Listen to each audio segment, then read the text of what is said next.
What's up, guys? So coming to you guys today making a video on the GXP and why I haven't been posting on it. Everyone who follows me on Instagram knows that I've been posting a ton of pictures of it and some updates, and oh, that didn't sound good. Pretty much I worked really hard, dug into it myself, not knowing anything how to do what I was doing. And I replaced the front bank lifters and rockers, and everything went great. You know, it drove great for 2 weeks. I was super pumped. Super pumped. I was really happy I did it. And then the next week I was just driving. So this past week. And all of a sudden I heard like a pop. I was just normally driving. And all of a sudden it started knocking, like a low end knock. I've never heard one of these things knock low end, to be honest. It's always upper end rocker or lifter. So yeah, it's a low end knock. I brought it to Firestone just to see if they could confirm that it was a low end knock. And they did say that it was a low end knock. I don't have my keys on me to show you, but pretty much the whole left side of the motor, the top of the battery, left side of the motor and down, is covered in oil from that pop. And the Firestone tech, by just looking at it from the outside quick, he said it looks like the crank seal blew and it leaked all the oil out, and then something started knocking. He said there's a chance. It's a very light knock too. You can only hear it when you're on the throttle. So he said there's a very good chance that the new crank seal and new oil would help it and fix it. But he said there's also a chance that it damaged something. You know, I didn't drive it like that for more than 5 miles, 6 miles to get it home. Because at that point, I was pissed and I didn't really care what happened at this point. So he said there's a good chance it's going to be able to be fixed pretty easily. But it does need a crank seal. Unfortunately, I don't know how that would have blown. That's not even an area that I touched when I had everything apart. And the technician said it's probably just something that it had coming. 99% chance it's nothing I did when I was doing it, because I did everything right. I did everything by like a GM, what a GM tech online said to do. Torqued everything down to the exact torque specs in the exact torque order. Everything I did was fine. It's just the crank seal blew, and then it just started knocking low end. So it's going into the shop Monday. I said screw it, I'm not doing it again. I could take it apart out here again in my driveway like I did. And if you guys follow me on Instagram, Minnesota Made 20, you'll see I posted a lot of pictures of it apart and stuff like that. But I'm sure most of you guys see that in the background. But yeah, that's going away today. Unfortunately, I really like that car. I can tell you guys right now, I like that car a lot more than this car. I love LS4s, but I had never had a 350Z until that car. I had it for like 3 days or something like that. I traded a Mercedes for it, and now we're trading back because he wants it back, and he's giving me some cash with the Mercedes to make up for the time. So I'm not going to be a dick about it and just, no, I can't trade back. He wants his car back. So he's coming up here right now, but point is, his video's on the Grand Prix. Yeah, I'm pretty bummed, but it's getting fixed. It's not going anywhere, so that's why I haven't been posting on it, because I can't use it. So Monday it's going into a local performance shop just down the street that has 5 out of 5 reviews, or 5 out of 5 stars on Google with tons of reviews. Apparently they're very, very good. This guy told me they're very good too. He's a new buddy. And I've just been working a lot too, so I was just driving that, so it's kind of cooling down, ticking a little bit. Not like a motor tick, but you know, when cars cool down, the exhaust kind of cracks and ticks. But yeah, so the GXP is still looking great. I have a lot of plans for this car. Like, I'm gonna fix that little chip. I'm gonna fix that door ding right there. I'm gonna get a new rear bumper. I don't know, should I get a GXP bumper or should I get an SPO bumper? What do you guys think? I kind of think SPO, because I think that'd be pretty cool. But at the same time, I kind of want GXP so I can fit dual tips, or quad tips, I guess you could say. But I think the SPO would be really cool looking too.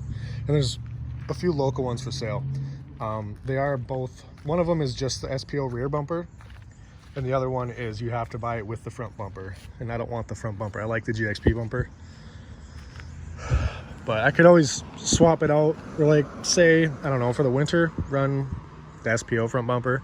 I don't know if that's actually stupider, or more stupid or not, because it's more of a rare bumper. But the GXP front bumper is really rare. Mine's in very, very good condition. So maybe for the winter, I'll buy an SPO bumper and run that. But we are gonna be doing some custom lowering on this car. I'll do how-to videos and stuff like that. I have wheels actually in my garage for it. I'll show you guys that in a minute. Unfortunately, it's locked. You can't see inside of it, but everything's fine. I am planning on getting an Alpine doubled in for it here soon. It's got just a cheap dual one with, or it's got a Boss one with Boss speakers, and it's really bad because it has a really nice sub, a Sound Cube 12-inch sub. 12 or 15, I can't tell. I don't really care to look. It's one of the two, and it just blows the door speakers out. So yeah, I'm getting kicker speakers, some nice kicker speakers, and then a nice Alpine radio. Alpine or Sony, one of the two. And then I can re-hook up my sub. I had to unhook it because it just was terrible with my door speakers. But yeah, then I'm going to tint this brake light. I'm going to do some sort of custom thing with some washers to rise the spoiler up a little bit. A little more aggressive look. Mufflers are coming out. It's going to sound really aggressive. It's going to get a, well, it's in the shop. It's going to get the Texas Speed Cam put in it that I have sitting in my house, because they're going to have to, I'm pretty sure they're going to pull the motor to kind of figure out what's going on and to replace anything that it needs. I told them just fix everything that it motor-wise needs to be reliable, and then throw my cam in. So that's what they're going to do. It's going to be expensive, but then after that, the next stop is Justin from LS4 Nation to build me a stage 2 transmission for this car. And then after that, it's going to be full bolt-ons. It'll be cammed already.